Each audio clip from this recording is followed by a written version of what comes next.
నమస్తే. Welcome to real TV Telugu. నేను మీ వెంకట్ గన్నవరపు. ఏదైతే నీటి ప్రశ్నాపత్రం లీకేజ్ అంశానికి సంబంధించి ముందుగా కాక్రోచ్ జనతా పార్టీ ఉద్యమాన్ని ప్రారంభించింది. దీంట్లో విద్యార్థులు లక్షలాదిగా పాల్గొన్నారు.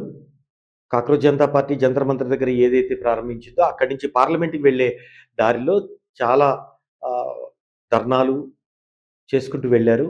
ఇటు పోలీసులు వాళ్ళని అదుపు చేయలేకపోయారు ఒక నేపథ్యంలో. పార్లమెంట్‌కి దూసొచ్చే నేపథ్యంలో అరెస్టుల పర్వం కొనసాగింది.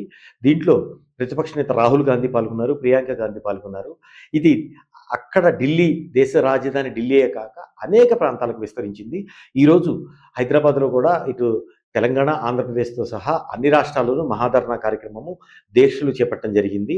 అక్కడ వేడి ఆ సెగ అన్ని రాష్ట్రాలకు వ్యాపించింది. నీటి ప్రశ్నాపత్రంలో చాలామంది విద్యార్థులకు ఇబ్బందికర పరిస్థితులు ఎదురయ్యాయి. ఈ నేపథ్యంలో విద్యార్థులు దీన్ని ప్రతిష్టాత్మకంగా తీసుకున్నారు.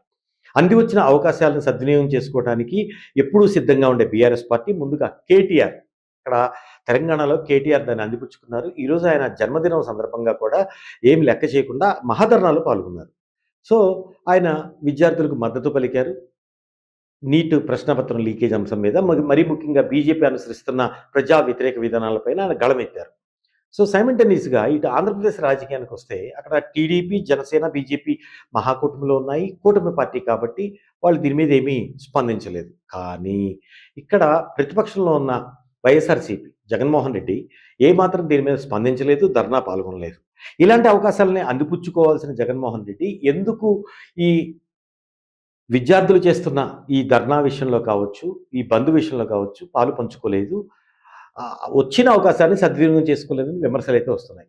గత 2 రోజుల క్రితం ఢిల్లీ వచ్చి ప్రధానమంత్రిని కలిసిన జగన్మోహన్ రెడ్డి ఆహ్, మోడీ వ్యతిరేక చర్యల్లో పాల్గొనకూడదని నిర్ణయం తీసుకున్నారని ఇటు టీడీపీ అంటోంది. అసలు ఆహ్, ప్రధానమంత్రి నరేంద్ర మోడీని కలిసినప్పుడే లిక్కర్ అంశం కావచ్చు, ఈడీ కేసులు కావచ్చు వాటిల్లో ఇబ్బందికర పరిస్థితులు ఎదురు కాకుండా ఉండటానికే ప్రధానమంత్రితో కలిశారు అనే ఆరోపణలు వస్తున్న ఈ నేపథ్యంలో బీజేపీకి వ్యతిరేకంగా ధర్మేంద్ర ప్రధాన్ ఏదైతే యూనియన్ ఎడ్యుకేషన్ మినిస్టర్ ఉన్నారో ఆయనకు వ్యతిరేకంగా జరుగుతున్న ఈ ర్యాలీలో కావచ్చు, బంద్‌లో కావచ్చు, దీక్షల్లో కావచ్చు వైఎస్ఆర్‌సీపీ పాల్గొనలేదు అనే సంకేతాలే వస్తున్నాయి. ఓ పక్క వైఎస్ఆర్‌సీపీ పాల్గొనలేదు.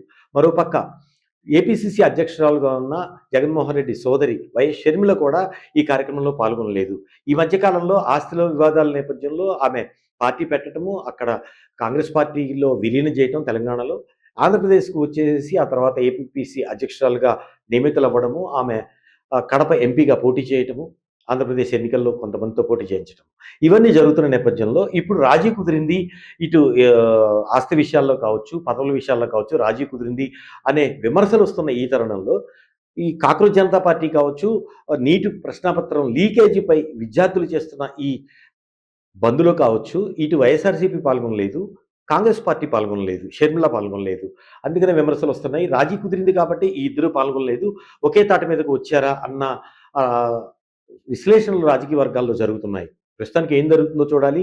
వైఎస్ఆర్‌సీపీ దీని మీద కీలక ప్రకటన చేస్తుందని చెప్పింది కానీ, ఈ రోజైతే దేశవ్యాప్తంగా అన్ని రాష్ట్రాల్లో ధర్నాలు జరుగుతున్నప్పుడు కూడా ఎక్కడ కూడా ఇక్కడ పాల్గొన్న సందర్భం లేదు. దీని మీద ఒక కామెంట్ చేసిన సందర్భం లేదు. చూడాలి ఏం జరుగుతుంది.